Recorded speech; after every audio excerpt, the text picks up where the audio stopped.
आपकी क्या राय है 15 जनवरी तक ये जो प्रचार कर्फ्यू लगा है, रैली, रोड शो, इन सब पर? और इसी के साथ आज हमने सतीश चंद्र मिश्र को भी सुना, वो कह रहे थे कि सर्वजन हिताय सर्वजन सुखाय नकल करके बीजेपी ने सबका साथ सबका विकास नारा दिया है। जरा समझाइए ये लॉजिक और कैसे चलेगा, जमीन पर क्या असर दिख रहा है? आप लोग का प्रचार तो वैसे भी नहीं दिख रहा था सर, कुछ समझ नहीं आ रहा मामला इस बार बीएसपी का।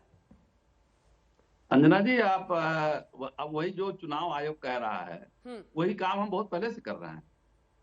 हम दिखावा नहीं कर रहे हैं, हम बूथ लेवल पर काम कर रहे हैं। हमारे 60 से 70% कैंडिडेट डिक्लेयर हो चुके हैं, वो अपने क्षेत्रों में काम कर रहे हैं। हमने पहले से ही तैयारी कर रखी है। और सर्वजन हिताय सर्वजन सुखाय का नारा अगर हमने दिया है, तो हमारी जब सरकार बनी तो हमने 12-14 मुसलमान मिनिस्टर बनाए, 10-12-14 हमने ब्राह्मण मिनिस्टर बनाए, सभी जात बिरादरियों को बनाया। और ये सबका साथ सबका विकास करके क्या किया इन्होंने? एक टिकट नहीं मुसलमान को दिया, एक टिकट नहीं दिया, और एक को बनाया तो वो भी अल्पसंख्यक में अल्पसंख्यक बिरादरी का आदमी है, वो उसको बनाया इन्होंने, तो इनका नारा तो फेल हो गया।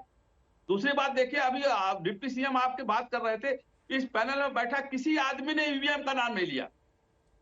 उन्होंने ईवीएम का नाम लिया कि ईवीएम का थोपा जाएगा, तो इसका मतलब ईवीएम का खेल करने वाले हैं क्या? ये ईवीएम का हम विरोध नहीं कर रहे हैं, लेकिन ईवीएम हैक हो सकती है, और ईवीएम का नाम लेने का मतलब ये हो गया कि आप बुरी तरह से चुनाव हार रहे हैं। जो कि महंगाई पर कंट्रोल नहीं कर पाए, उस पर बात नहीं किया।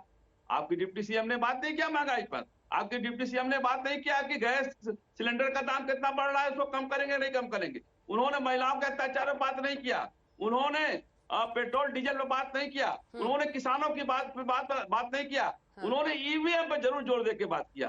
तो ये उनकी मंशा है। बहुजन समाज पार्टी जमीनी हकीकत में जुड़ी हुई है, और देखिएगा 2022 में बहुजन समाज पार्टी ही सरकार बनाएगी।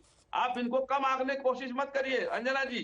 आप हमने जो काम आज चुनाव आयोग कर रहा है, वो पहले से हम कर रहे हैं। अब तब आप पूछ रहे थे बहन जी कहाँ है, अब पूछिए नरेंद्र मोदी जी कहाँ है, अब पूछिए अखिलेश यादव जी कहाँ है, अब पूछिए योगी आदित्यनाथ कहाँ है, अब पूछिए सारे नड्डा जी कहाँ है, और इतने लोग कहाँ है? आप पूछिएगा, आप इसी बात को पूछ लीजिएगा इन लोगों से। अब तुम लोग कहाँ गायब हो गए? सबकी बाइट तो आ रही है, आज सब आ रहे हैं, सामने इंटरव्यू दे रहे हैं, लेकिन मायावती जी आज भी सामने नहीं आ रही है, इसीलिए पूछा जा रहा है उनके बारे में। एक बार जल्दी से जो दो न्यूट्रल लोग हमारे साथ बैठे हैं उनकी प्रतिक्रिया ले लेते हैं, फिर गौरव जी आप बोलिएगा।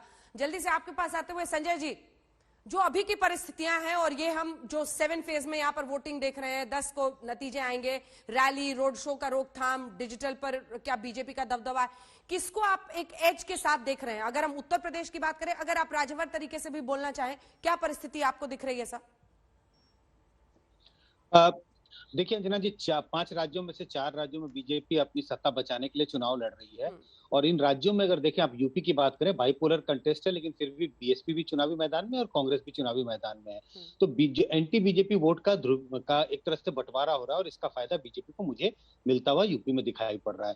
गोवा की बात करें, गोवा में भी बीजेपी के शासन था, लेकिन वहां भी कमोबेश यही है। वहां पर आम आदमी पार्टी की एंट्री हो चुकी है, तृणमूल कांग्रेस की एंट्री हो चुकी है। कांग्रेस जिस रूप में 2017 में थी, उसका बिल्कुल रूपरेखा बदल चुकी है। पूरे कांग्रेसी अलग अलग पार्टियों में जा चुके हैं। तो मल्टीपोलर कंटेस्ट वहां है, और इसका फायदा बीजेपी को होगा।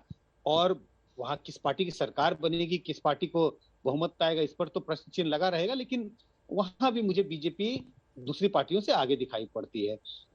उत्तराखंड में भी आम आदमी पार्टी ने दस्तक दे दी है। आम आदमी पार्टी बहुत मजबूत तो नहीं मुझे दिखाई पड़ती, लेकिन हाँ, निश्चित रूप से वो 5-7-10% वोट वाली पार्टी मुझे आज दिख रही है, और इसका नुकसान कांग्रेस को होगा। कांग्रेस एक मजबूत विकल्प के रूप में वहां दिख रही थी।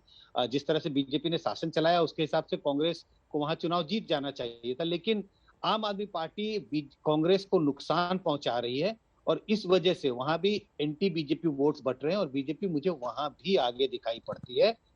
जहां तक पंजाब का सवाल है, पंजाब में चूंकि एकदम मल्टीपोलर कंटेस्ट है, और उसमें आम आदमी पार्टी मुझे दूसरी पार्टियों से आगे दिखाई पड़ती है, लेकिन पंजाब की स्थिति कुल मिला के मुझे एक हंग असेंबली जैसी दिख रही है। तो हंग असेंबली पंजाब की स्थिति दिखती है, गोवा की स्थिति हंग असेंबली दिखती है, लेकिन उत्तराखंड और यूपी में मुझे बीजेपी आगे दिखाई पड़ रही है। हंग असेंबली में भी, जहां जो मैंने कहा, गोवा में भी बीजेपी मुझे आगे दिखाई पड़ती है। मणिपुर में छोटा राज्य है, वैसे तो गोवा भी छोटा राज्य है, लेकिन मणिपुर के बारे में कुछ कह पाना बड़ा मुश्किल है। कांटे की टक्कर दिखती है कांग्रेस और बीजेपी के बीच में। खरी खरी आपने आज सुनाई है सबको, सब ध्यान से सुन रहे होंगे, सबके मन में अपनी अपनी बातें आ रही होंगी। लेकिन विनोद जी, जो बात एक एक करके पार्टी वाइज हर राज्य का उन्होंने समझाया, जिस भी राज्य में कोई रीजनल पार्टी का दबदबा बढ़ता है वहां कांग्रेस एकदम ही नीचे लुढ़क जाती है। और ये आम आदमी पार्टी दिल्ली वाली जाकर अलग अलग राज्यों में अब कांग्रेस की जो स्थिति है उसको नीचे करती हुई, ये अपने आप में एक ट्रेंड हम पिछले दिनों में देख रहे हैं। और बीजेपी के लिए बहुत कुछ दाव पर है, क्योंकि डबल इंजन मोदी योगी, अब ये 24 के पहले यूपी से टोन सेट होगा। नहीं अंजना जी, देखिए बिल्कुल सही बात है। बीजेपी का एक स्टेक्स ज्यादा है, 4 राज्यों में उसकी सरकार है, उसको अपनी से 4 राज्यों की सरकार बचानी है। और पंजाब में उसको एक कोशिश करनी है कि वो अपनी एक अलग हैसियत बना सके, क्योंकि पहली बार भारतीय जनता पार्टी पंजाब में सबसे ज्यादा सीटों पर चुनाव लड़ रही है बिना अकाली दल के, कैप्टन साहब को साथ लेकर के। संजय जी ने भी आकलन किया राज्यवार, उनका अपना आकलन है। मेरा उत्तर प्रदेश के बारे में मेरा मानना यह है कि उत्तर प्रदेश में पहली बार 4 चतुष्कोणीय चुनाव नहीं हो रहा, पहले भी होता रहा है। सपा अलग लड़ी है, बसपा अलग लड़ी है, कांग्रेस अलग लड़ी है, भाजपा अलग लड़ी है। और जो 2002 में भी जब बीजेपी की सरकार थी तब भी एंटी बीजेपी वोट जो है अलग अलग था और बीजेपी हार गई थी। तो ऐसा जरूरी नहीं है कि अगर 4 दल चुनाव लड़ रहे हैं तो बीजेपी जीत ही जाए, या बीजेपी जो है वो अलग अलग, क्योंकि गणित नहीं होता है, यहाँ रसायन का काम ज्यादा है। अब मुझे अभी चतुष्कोणीय चुनाव होते जरूर है, लेकिन मुकाबला जो है भारतीय जनता पार्टी और समाजवादी पार्टी दोनों गठबंधनों के बीच में उत्तर प्रदेश में होता हुआ नजर आ रहा है। अब कांग्रेस और बीएसपी किसका वोट कहां काटेंगे और कैसे कहां उपस्थिति दर्ज कराएंगे, ये एक अलग सवाल है।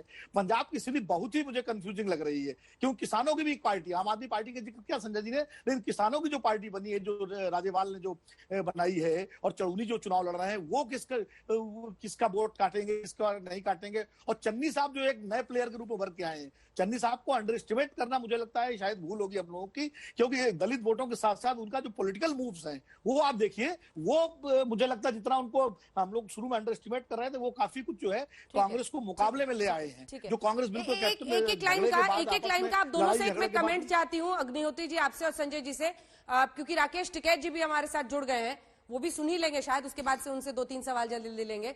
पश्चिमी उत्तर प्रदेश में क्या होता हुआ देख रहे हैं आप संजय जी? क्या तीनों कृषि कानूनों की वापसी के साथ किसानों की नाराजगी, जो जाट वोट है, जो जाट पंचायत लगातार राकेश टिकैत कर रहे थे, ये सब कुछ न्यूट्रलाइज हो जाएगा बीजेपी के लिए पश्चिमी यूपी?